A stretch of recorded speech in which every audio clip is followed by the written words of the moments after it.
አርቲስት ሳምሶን ታደሰ ወይም ቤቢ እንግዲህ በበርካታ ኢትዮጵያኖች ዘንድ በከፍተኛ ሁኔታ ተወዳጅነት ካገኙት ኢትዮጵያን ወንድ ወይም እንቁ አርቲስቶች መካከል አንዱ ነው።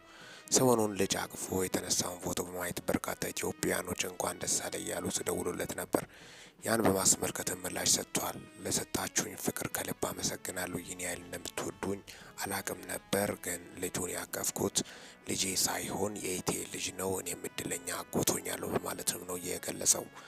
አርቲስት ሳምሶን ታደሰ ከዳግማዊት ፀሐዬ ጋር የነበረው ባለመግባባት በመሀላቸው ክፍተት መፈጠሩ የሚታወስ ነው። በርካቶች በአሁኑ ሰዓት ጸሎታቸው አብሮ ታርቆ እንዲኖሩ ነው። ምክንያቱም በዚህ ሰዓት በጣም ያሳዝናል። ልጅ ወልደዋል። ስለዚህ አብሮ በሰላም ልጆቻቸው ማሳደግ እንዳለባቸው ጭምር ነው። በዚህ ሰዓት በመሀላቸው ጠብ ወይም ጸብ በመሀላቸው ያስገባው አንድና አንድ ሰይጣን ካልሆነ በስተቀር ሰው ሊሆን በፍጹም እንደማይቻልም ነው በርካቶች እየገለጹ ያሉት። እሷም ያንሰባት ነገር የለም፣ እሱም እንዲሁ ደግሞም ጥሩ ባህሪና ስርዓት እንዳለውም ነው ከዚህ በፊት የሚወጡት መረጃዎች የሚያሳዩት። እሷም እንደዚሁ ስርዓት ያላት ጥሩ ባህሪ ደግሞ በመሀላቸው የነበረው ፍቅርም እጅግ አስገራሚ እንደነበረ ጭምርም ነው። ምን በመሀላቸው እንደገባ በርካቶችን ያነጋገረ ክስተትም ሆነዋል። ሚኪታ ቦረንፎን ሰብስክራይብ በማድረግ ወቅታዊና ታማኝ መረጃ ያገኙ።